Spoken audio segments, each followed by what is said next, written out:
السلام علیکم۔ سکندر جب گیا دنیا سے، مضمون کا عنوان یہ ہے۔ یہ مضمون تحریر کیا ہے ابو یحییٰ نے۔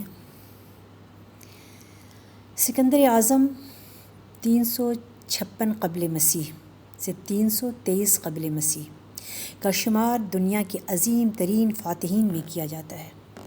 وہ سائرس، جسے قرآن ذوالقرنین کہتا ہے، کے بعد پہلا شخص تھا جس نے تمام قدیم دنیا کو فتح کر کے اس پر اپنی حکومت قائم کی۔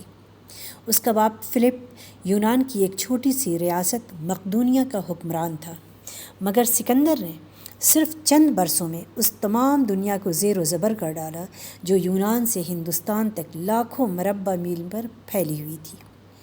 اس کی عظیم یوریشیائی سلطنت میں چین ہی واحد متمدن خطہ تھا جو اس کے قلمرو میں شامل نہ تھا۔ سکندر کی الغار اتنی شدید تھی کہ دارا کی عظیم ایرانی سپر پاور خس و خاشاک کی طرح اس کے سامنے بکھر کر رہ گئی۔ اس کے حوصلے اتنے بلند تھے کہ رواں دریا، فلک بوس پہاڑ، عظیم صحرا، وسیع و عریض میدانی علاقے، بھپرے ہوئے سمندر، اندھیری راتیں، موسلادھار بارش، کچھ بھی اس کا راستہ نہ روک سکے۔ قدیم دنیا کے سارے خزانوں اور سارے علاقوں کا یہ مالک صرف 32 سال 8 ماہ کی عمر میں ملیریا کا شکار ہو کر عراق کے قدیم شہر بابل میں انتقال کر گیا۔ اس کے بعد جلدی اس کا 12 سالہ بیٹا مار ڈالا گیا اور اس کی نسل ختم ہو گئی۔ سکندر کی زندگی اور اس کی شخصیت میں اللہ تعالیٰ نے ایک ایسا نمونہ قائم کیا ہے جس میں قیامت تک انسانوں کے لیے عبرت و نصیحت کا سامان ہے۔ ہر انسان جو اس دنیا میں آتا ہے اپنے سینے میں خواہشات کا ایک طوفان لیے پھرتا ہے۔ وہ دولت، شہرت، حکومت اور طاقت کے پیچھے بھاگتا ہے۔ کبھی وہ نامراد رہ جاتا ہے اور کبھی مقدر کا سکندر بن کر اپنی ہر خواہش پا لیتا ہے۔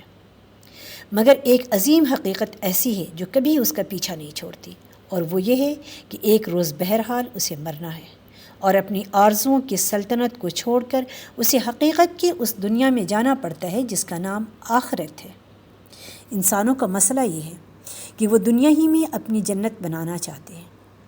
وہ گاڑی، بنگلہ، سونا، چاندی کو اپنا مقصود بنا لیتے ہیں اور اس حقیقت کو فراموش کر دیتے ہیں کہ ایک روز موت کو آنا ہے، وہ آ کر رہے گی۔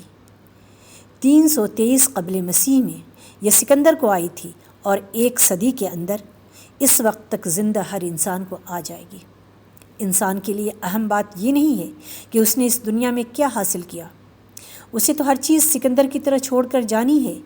اہم بات یہ ہے کہ وہ اپنی ابدی زندگی کے لیے کیا لے کر جا رہا ہے۔